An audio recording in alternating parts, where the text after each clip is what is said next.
All right, this is episode 7 of the Bedroom ProgCast.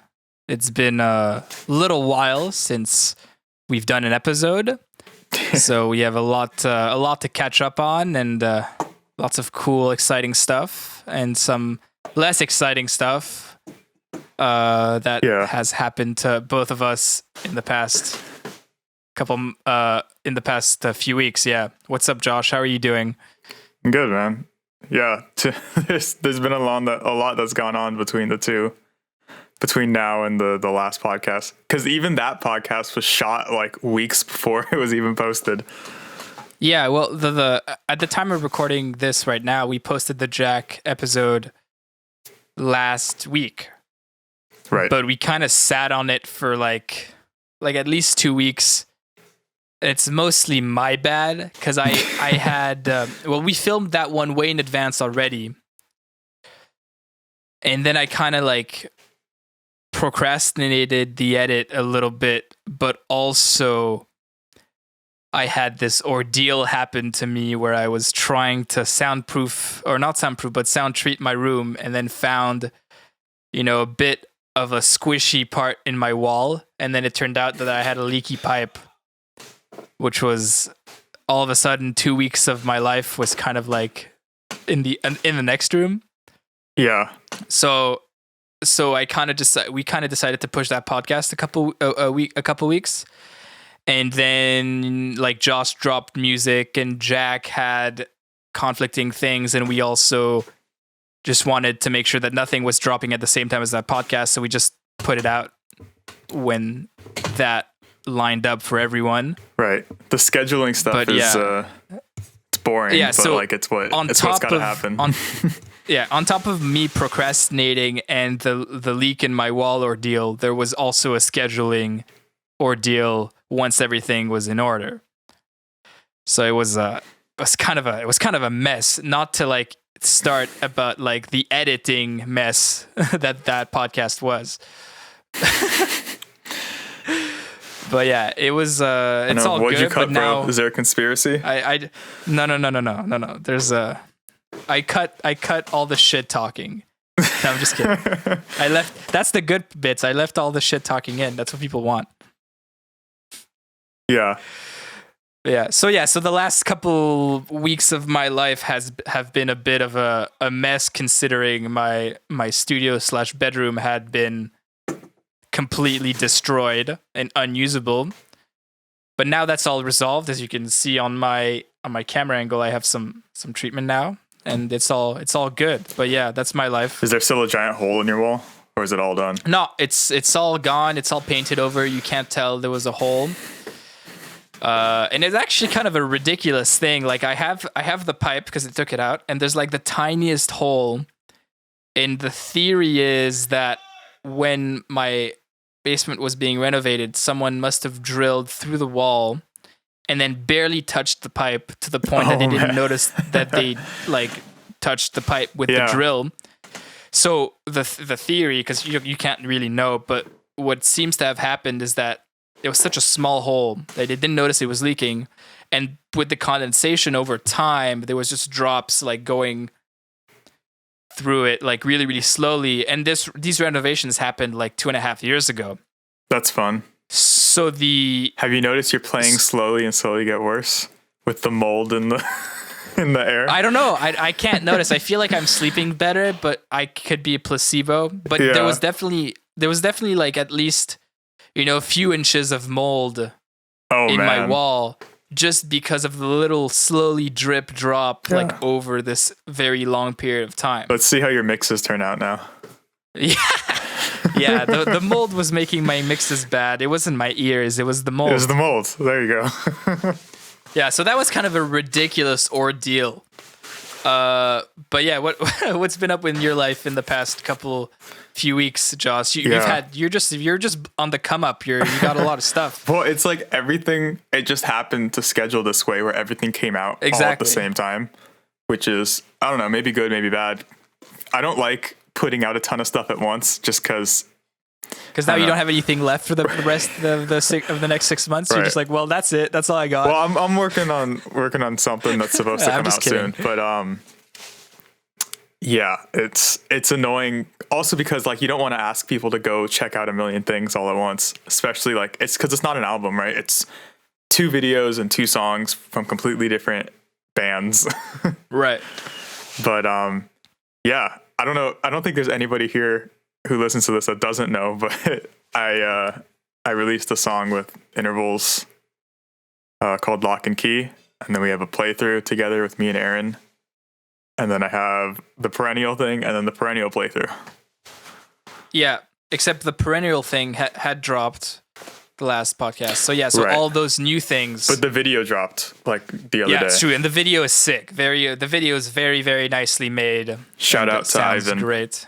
Yeah, Ivan's the man. But yeah, so like, yeah, you just dropped banger after banger for the past couple of weeks, so that's sick. And then you have a new guitar too, eh? Oh yeah. So I got that Abasi endorsement, which is incredible. Oh yeah. You know? I was talking about it with them for a little bit, and it just the timing happened to line up, and it worked out where I was able to use it in Aaron's video for the intervals video, show it off a little bit, you know. For sure. And then Yeah, this is my that's what first you gotta do. extended range, Yeah. which I don't know. Have you ever like owned an 8-string? No, I've owned a 7-string, but it was such a bad guitar that I barely played it and then just sold it. I was like, Right. That was my I got it. experience as well. Right. Except I think you even used your 7 more than I did. Like I really I bought it and I was like, chug chug, this is cool. And then I put it on the stand and it was 6 months later and I hadn't picked it up. Like it didn't feel playable. So it was like a 20, it was not a long scale length. It was like not long enough to feel good. And it had like annoying EMGs. It just didn't feel like something I wanted to play. Like I just couldn't. Yeah. It didn't excite me. Dude, the multi-scale thing, I think, is like key with 8 strings. Oh yeah. Because it's so For annoying sure. playing the higher strings with the super long fretboard, you know? Yeah. What's the scales? Oh, I have no idea. For I just know it, Do you- it feels comfortable. And like if I do bends, it doesn't feel like I'm trying to bend on an extended range guitar. It feels like I'm bending Right. on like a 6 string. And now is your highest string like a 10? So the guitar came with 9.5. Right. Makes sense. I don't know all the gauges. I don't Of know course, what it goes but to. I just mean like the highest string is like Right. Yeah, it's a 9.5, which I'm debating if I Yeah. want to go to a 10. Because actually, I don't know if the lowest string will fit in the tuner. Right, but that's I'll not a big have to- deal. I'll have to talk to Ivan about it and see if it's a sure. thing I could do. Because I don't know many people that are playing 10s on 8 strings. It's true. I don't know about the 8 strings, but I know that their 7s have like a strat scale length on the smaller end of the fan. Okay. You know what I'm saying? Yeah. So in terms of feel, I feel like in that scenario a 10 would be appropriate. But then For sure. I don't know. Yeah, I don't know what for I'm all talking about. strats, I love 10s. Anything Yeah, I don't lighter know. is just too light because I want to dig in a little bit. Also, I hear that the factors that go into making a guitar feel tight or loose is not just the scale length. Really? It's also like the angle, the angle at which the string goes over the nut. So and the then the Abasi neck. has 2 ways you can string it. Or mine Right, does. but I mean, but the nut, not the bridge. Oh, right. And then also the neck pocket angle, Okay. right? So like you put the neck in the neck pocket, you Yeah. know, and Yeah. then like the angle at which it's parallel to the body affects that. You know, like Gibson guitars kind of like dip down, and then the bridge is like raised up. Whereas like Fender guitars, it's kind of like all straight. So that's like a factor that affects that. And I know because like Sir 7 strings are 25.5. Okay.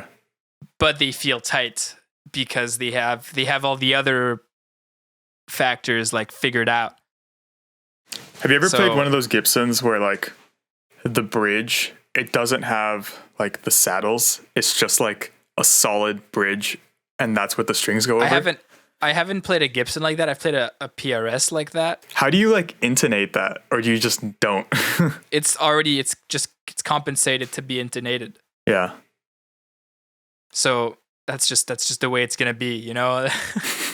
But also, like, how do you intonate like Telecasters, bro? But I've never had an issue. I guess it depends with them, on the bridge. Right, but I mean, with the I guess I had in mind with the 3 brass saddle thing. You just hope for the best. That? Yeah. But then again, like, you hope for the best, but I've never had an issue. Yeah, I mean, guitars aren't really perfectly in tune anyways, like no matter what you do.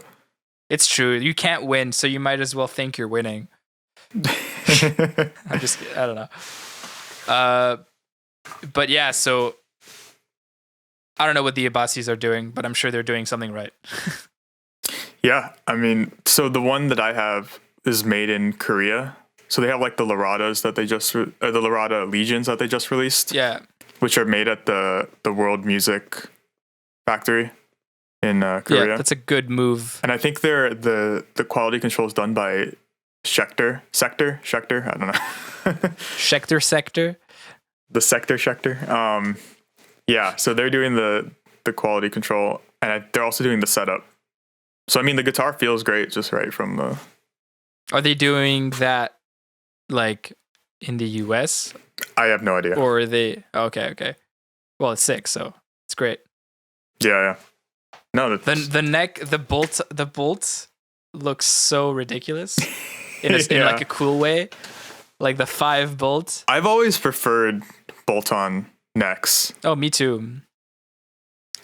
Have you? I mean, do you have any like neck through guitars, or have you ever had any?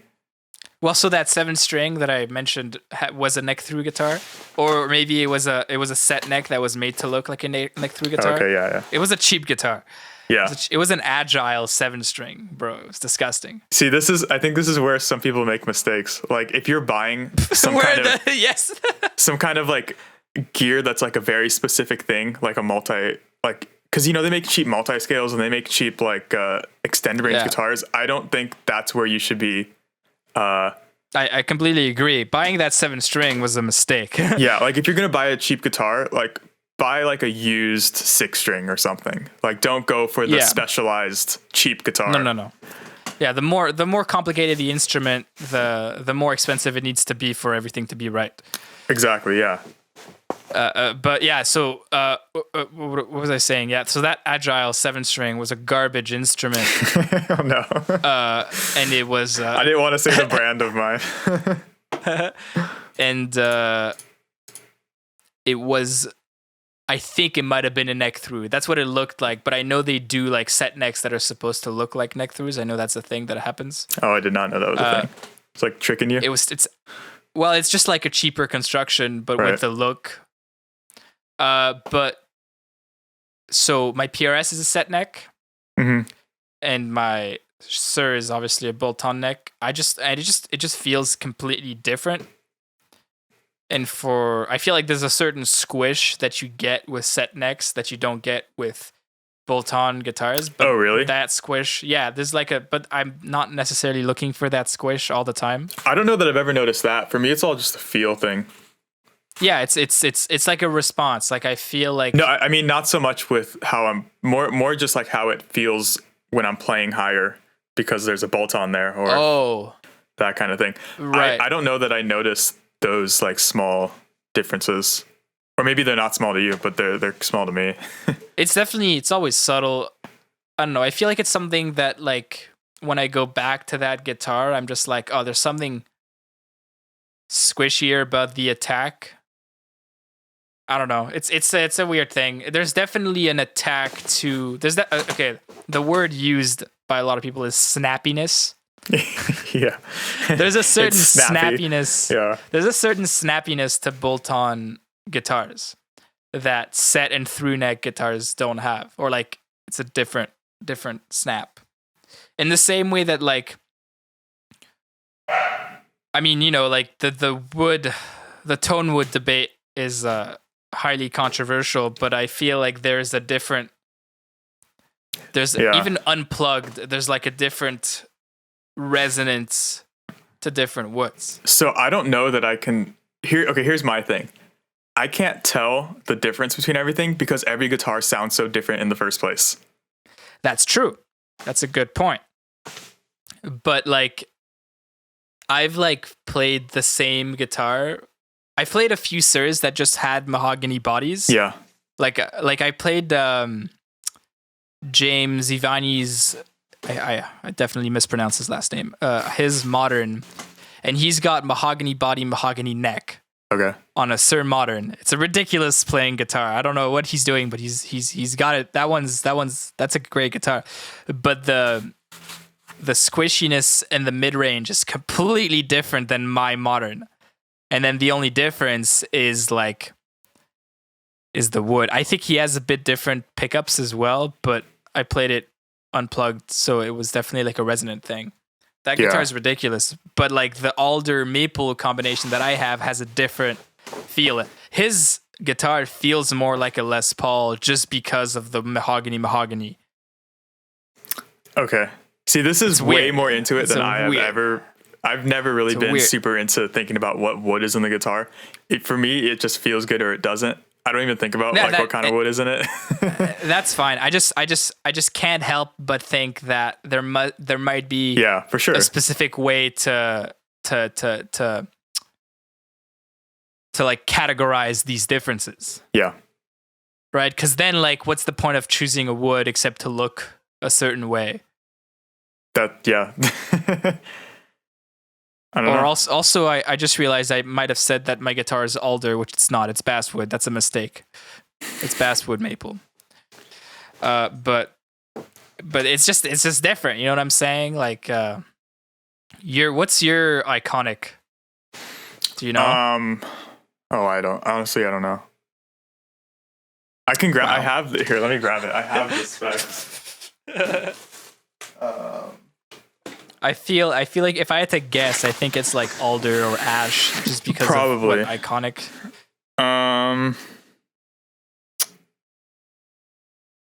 Two-piece alder. Right, that makes sense with that flame maple. Right, yeah, that's the roasted flame maple neck, which I love. Just how it feels, how it sounds. Oh. I mean, it sounds great, but there's so much different about that guitar than compared to my other Strats that I don't really know what. Of course. What's making it sound different, because also that has Lawler pickups in it, which I absolutely love. Yeah, and your other Strats are just straight up and down Fender Strats. Yes, except I did put like a Sir humbucker in. Right. The which one? Which Sir humbucker? The SSV. Right. I think. Yeah. Yeah. Well, you know, some people get really heated about this tonewood debate. It's kind of ridiculous. I know. Sometimes I'll stumble across it on like the gear page or something, and I'm like, oh man, I just don't care. Yeah, I don't care either. I feel like my take on it is just like, here's an observation. Like, I feel like sometimes people think too much about it, and they're like, oh, I would never buy a guitar with this kind of wood. And it's like, right. What? Yeah, for sure. I've heard, I mean, tonewood aside, there's definitely wood, regardless of the type of wood, where it's just like dead. Like this guitar is just like, it's a dud. Oh, like I'm sure. Doesn't work. Yeah, for sure. Right. Like I've heard some really weird things about iPoplar, where it's like it's a hit or miss, whether it's like a good match in terms of resonance. Right. You know, like some iPoplar guitars are just dead sounding apparently, and I'm just like, damn, like that's unfortunate because it looks whack.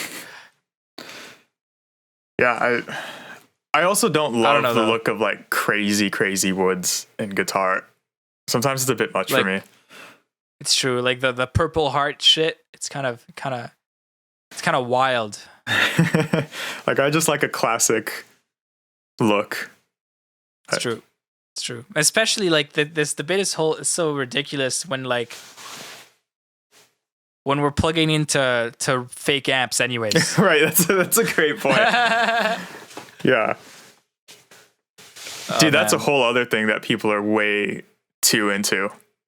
Yeah, but I feel like there's more weight to that debate than the tonewood one, because then you could just say like I feel different playing a real amp, because I do feel different playing real amps than I do playing Mahler. No, for sure. I'm not saying that they completely 100% feel different, but like some people are like, oh, I'll never do digital because it's inferior, and you're like, dude, you could never tell in a mix, first of all, and then and it's also not inferior, it's superior. It's just different.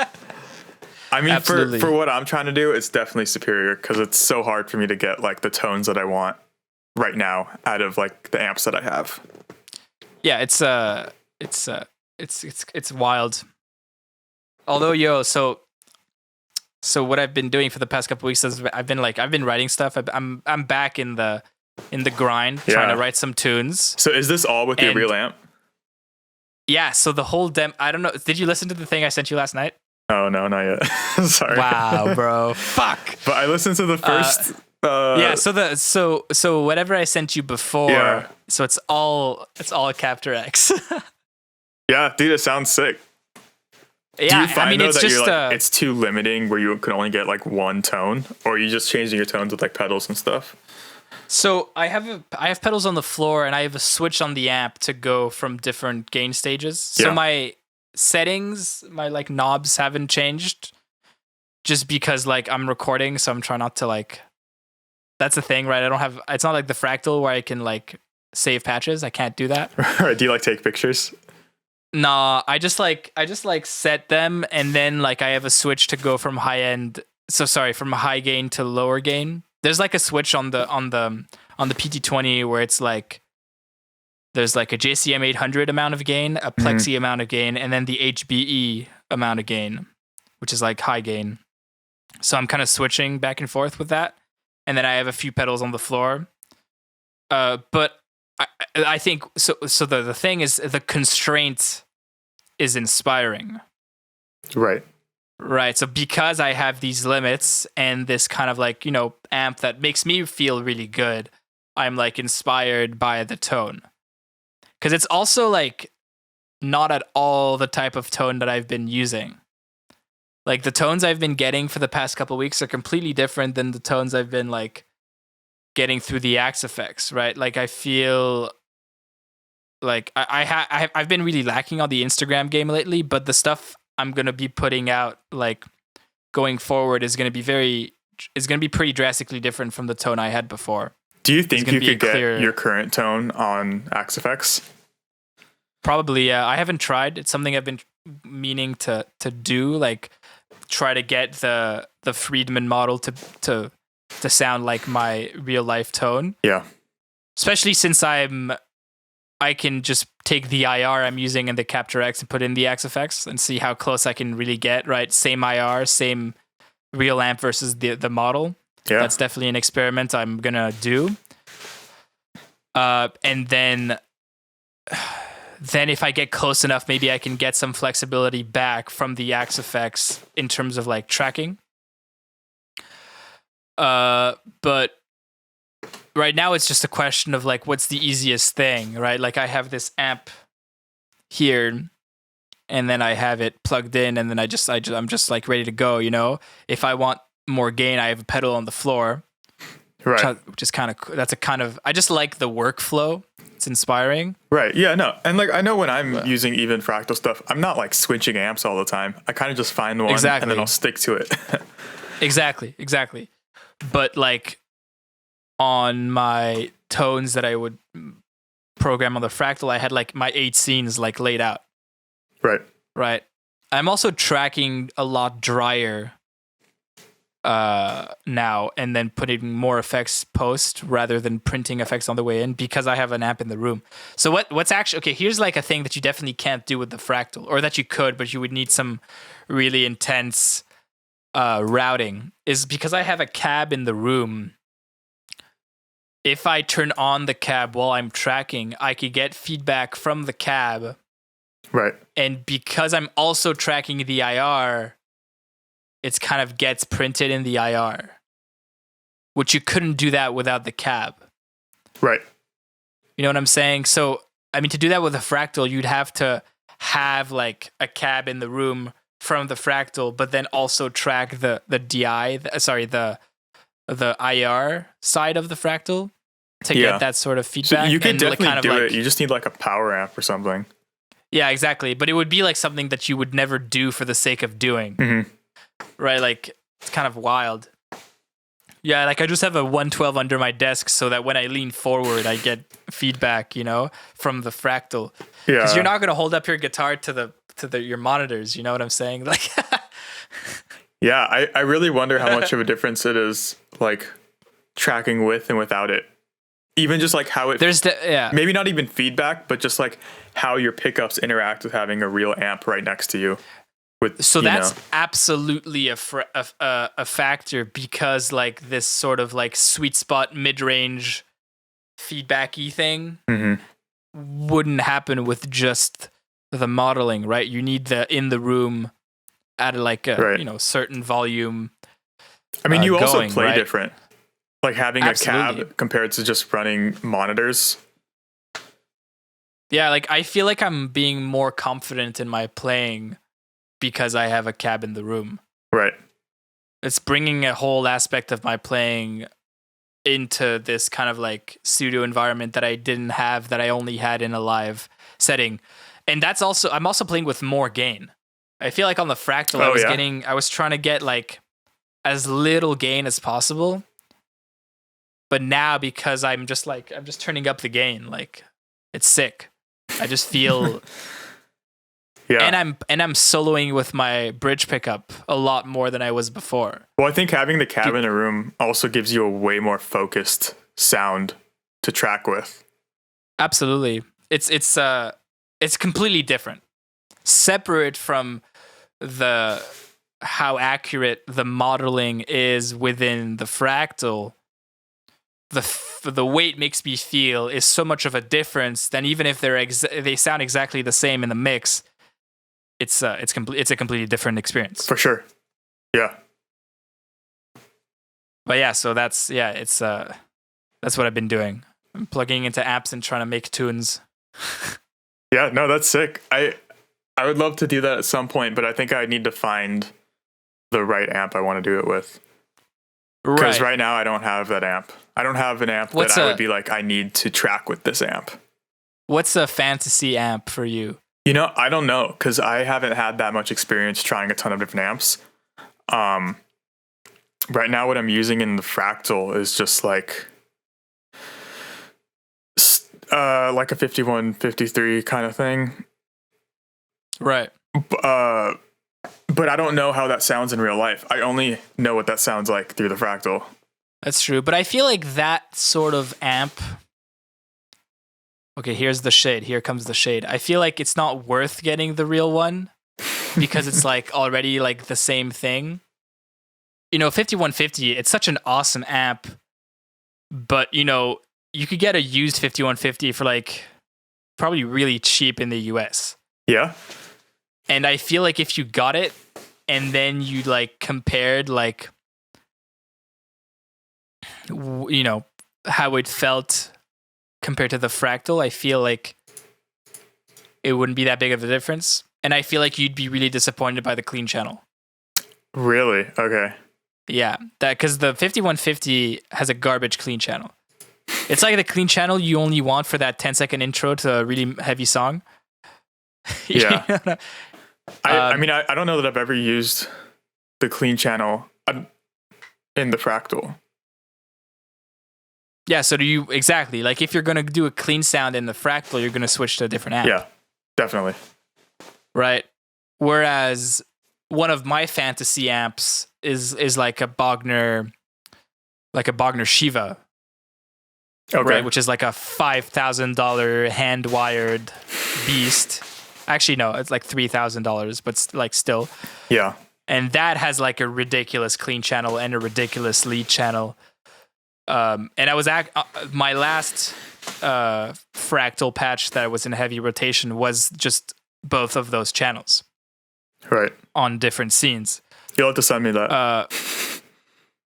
I did. It's that Nevermind patch that I did Oh, really? a while ago. Okay, That's what it maybe I'll was. look Yeah, for it was a Bogner. It was a Bogner patch. I think where I'm at though, like I'm not ready to decide on an amp, which is why I like you have to Fractal try so much. You can't just decide to buy an amp without like investigating the one you want, right? Yeah, for sure. Like, I mean, we talked about this last time or 2 times ago, but the reason I went with this Friedman was because I tried all the Friedmans and I was like, that's the one. Like, I just kind of within like 10 minutes, I tried all the Friedmans, kind of like up and down, like, you know.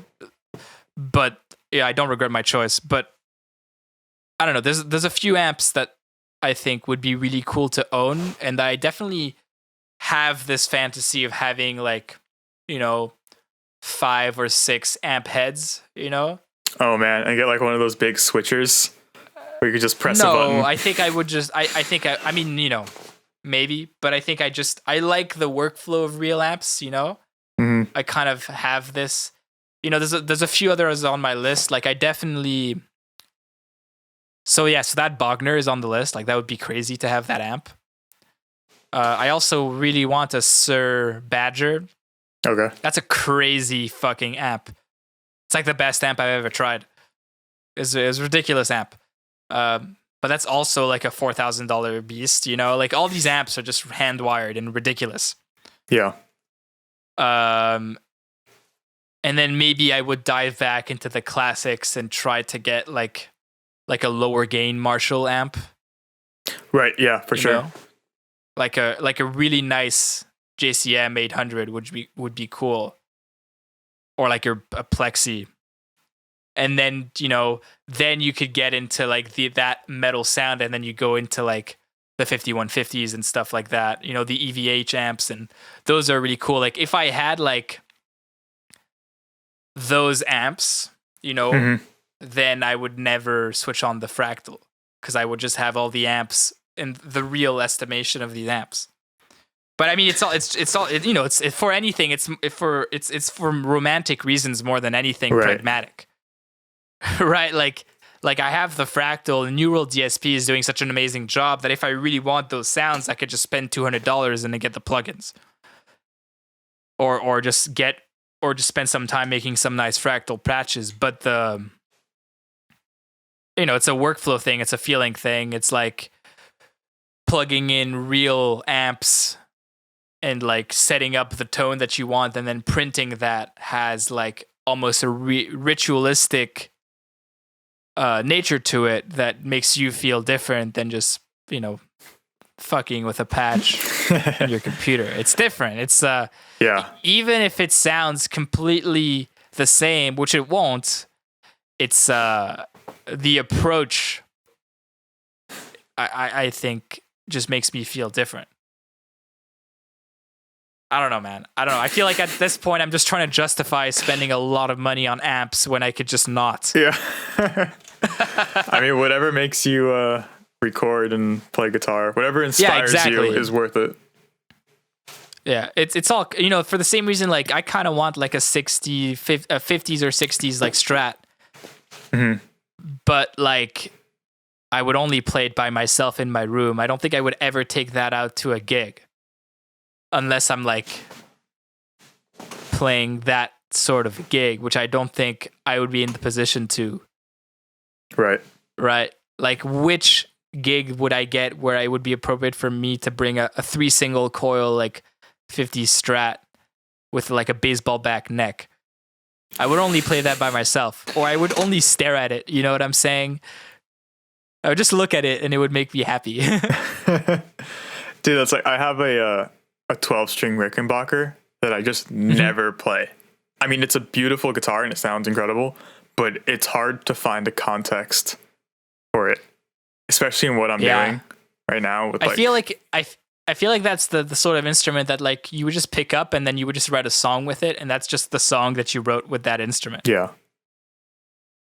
Right? Like I'm sure like because you have an 8-string now, you're just kind of like itching to write a song that uses that register. Right, yeah. I've just been playing like as much as possible on the guitar just because I'm trying to get used to it still. For sure. But how's your? Are you like improvising using the 2 lowest strings yet?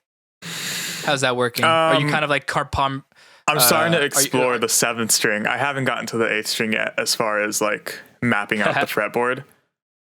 But here's the thing though. I have the 8th string tuned as an E instead of an F sharp. Like drop E. So it's a little awkward for me to like think about it off the cuff.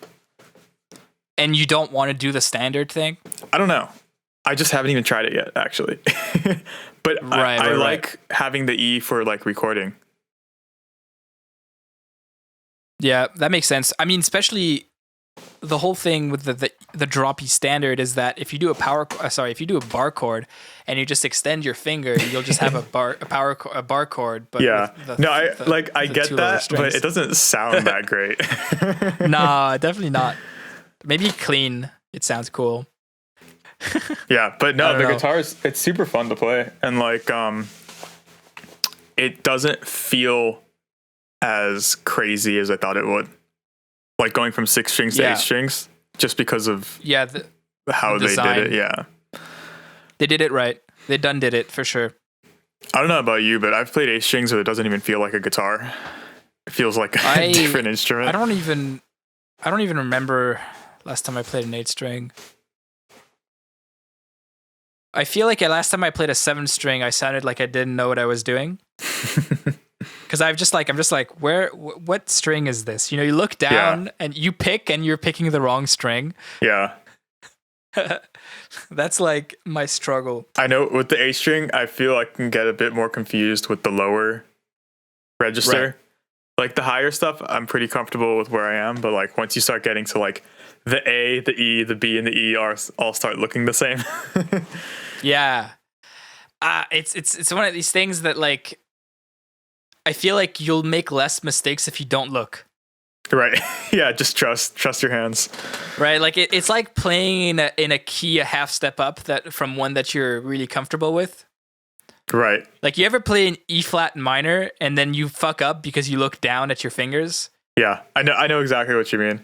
Or not E flat minor or F minor, like because of E minor being such a guitar thing. Yeah. Whenever I play an E flat minor, I try not to look, because if I look, I'll it's not like I'll get lost, but I'll get lost enough that it's like a variable that I try to account for by looking up instead of looking at my fingers. Yeah, that's funny. So like getting a 7 or 8 string, like it must feel a bit like that, where you're just like confused by what you're seeing, but if you don't look, you're not confused by the system relating the strings together, right? Like if you know, I'm kind of down to get a 7 string like at some point soon. Yeah. But I'm definitely gonna keep it in standard. Unless you know, if it would be a hardtail, so it wouldn't be that big of a deal to go to drop A or whatever. But I think the home base would still be standard, just because I'm trying to apply all the systems and knowledge that I have from the 6 strings just in this extended register. Right.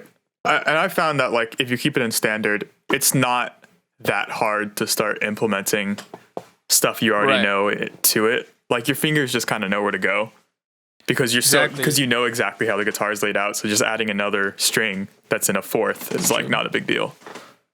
But it's like also like when I'm in drop D on a 6 string, I don't really use the lowest string when I'm trying to improvise. Right. Because it fucks me up, right? It's because when I improvise, I practice improvising in standard tuning. Right. Yeah. So the stuff that I hear and the systems that I use are dependent on the relationship between the strings. Dude, that's what amazes me when guys solo in open tunings. Yeah, like what?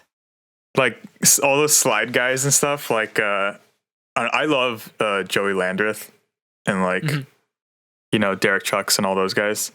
And like I don't know how the hell they're able to tune all these guitars to different open tunings and then still play like it's nothing. Yeah, well, I mean, it's the experience. I just don't understand how you can remap so much.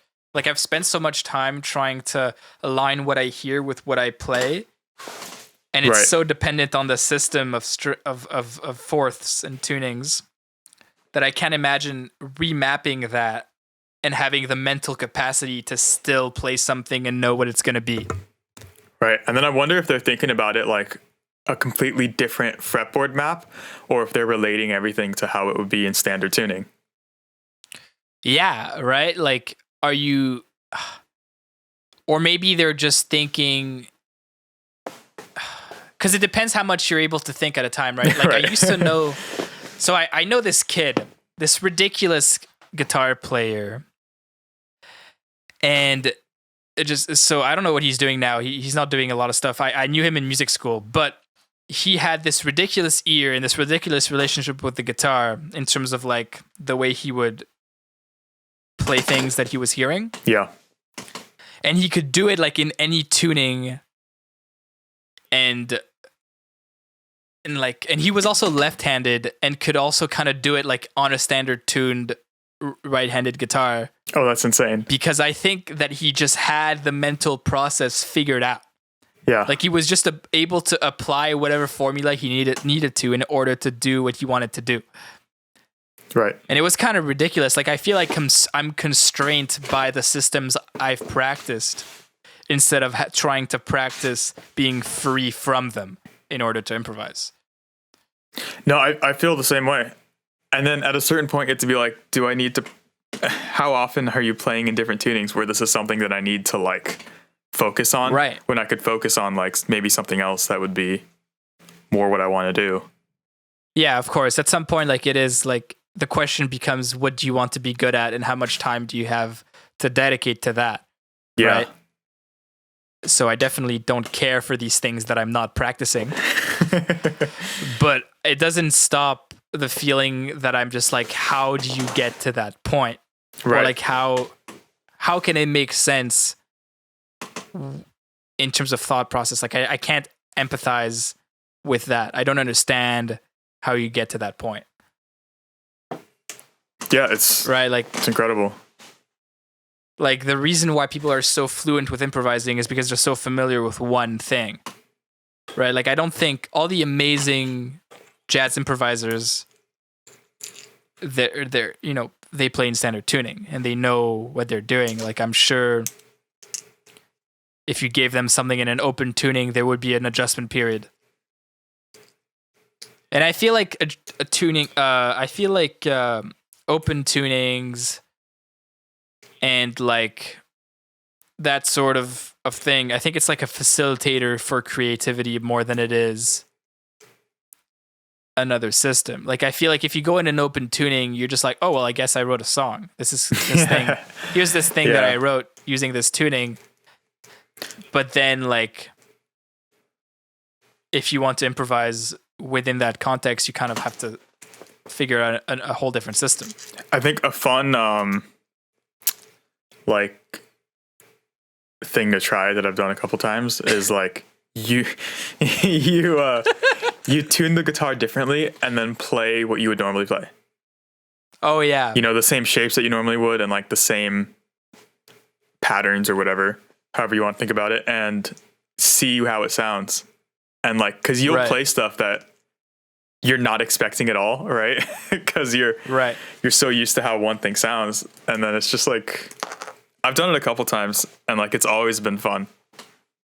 Have you ever played a left-handed guitar upside down? No. I've always really wanted to. I always thought it would be fun, but like, there's not that many left-handed guitars. Yeah, it's a rare sight, but it's kind of fun. You put that thing upside down, and then you have the high E on the bottom, and then you just kind of like play like a scale, and you're just like, this is fucked. It's funny when guys are really good at that, like Eric Gales and stuff. Oh my god, how do you do that? It's ridiculous. But I mean, it's one of these, or Mono Neon also. Yep. And he does the slap thing like that, which is. That's weird. That doesn't even make sense in my head. I don't know how that's possible. It doesn't make sense. Because when you listen to it, it sounds like a regular slap. Yeah, how is that? Is he like... I don't know. What? I don't know. I'd have to watch him do it and see what he's... how that's even possible. I don't know, bro, but he's definitely doing it. Whatever he's doing, it's working. He's doing it. I saw he was in like a Fender commercial, and then he's been like on some billboards now. That's freaking awesome, especially for someone like it seems Really? like a Wow. kind of specific style of music that maybe not that many people would be Yeah, he's down like, to listen to, but like, I mean, I don't mean Yeah, that in a he's bad way. I mean, like, it's more of like musician music, Mhm. but it's awesome to see him get like recognition because I think he's yeah, incredible. he's an interesting character. He's an interesting character because he's got a whole internet personality, like look and vibe, Yeah. separate from like the music that he makes. Right. But like, yeah, like he's like, I feel like less people listen to his music than people know who he is. Yeah, I think that happens Because he's when pretty you famous. like have incredible playing and like you have a really out there Right. personality. That's fair. That's true. But yeah, all right. I think we're gonna wrap it up. Do you want to quickly plug the stuff that's dropped recently? If anybody has not checked it out, which is probably no one. Right. I don't know who would listen to like full hours of us talking, but then like not know anything about us. Yeah, I don't know who the hell listened to full hours of us talking. Period. But So I have Perennial on all streaming platforms. That just came out a few weeks ago, and then the playthrough video, which is on the Minal Symbols YouTube channel, which came out like yesterday or 2 days ago, and then Lock and Key, which is the new Intervals single, and then the Lock and Key playthrough, which is on the Intervals YouTube channel, and hopefully more stuff to come. fuck yeah, man. As of me, I have nothing, but I'm working on stuff, so it's fine. Yeah. I'm playing the long game here. I'm gonna be a nobody for a little longer, and then I'll be able to cool guy you when you meet me. Yeah. You're gonna say hi to Joseph, and he's just gonna turn the other way. He's gonna like ignore you and be like, no, sorry, bro, like I'm a gent god, like I don't have to speak to you. No, I'm just kidding. That's never gonna happen. But yeah, so you can follow me at Joseph_is_rad on Instagram, and Josh, and you can follow Josh at Josh Della on Instagram. And Dude, I've also been doing live streams. So yes, wanna plug Josh that has real been quick. doing sick live streams because he just figured out the rig and has it and just started to get, he's just doing the live stream thing. So if you wanna follow him, you gotta follow him on his YouTube channel, which is, what is it? I think it's just Joshua de la Victoria. Cool. So yeah, you'll be able to find that, and yeah, he's doing. What's your schedule like? You're doing like a few weekly, or like trying? Right now, it's been iffy because there's been like fires and stuff next to me, and like the internet's Fucking been LA. going in and out because of that. So I don't have a set schedule right now, but I will soon. So right now I'm just kind of streaming whenever. But they stay on my YouTube channel, so if like you didn't catch it in time, you can just watch it afterwards. Fuck yeah. Anyways, so you can follow me at Joseph_is_rad on Instagram and at Josh Della on Instagram, and we'll be back at some point, maybe. See ya.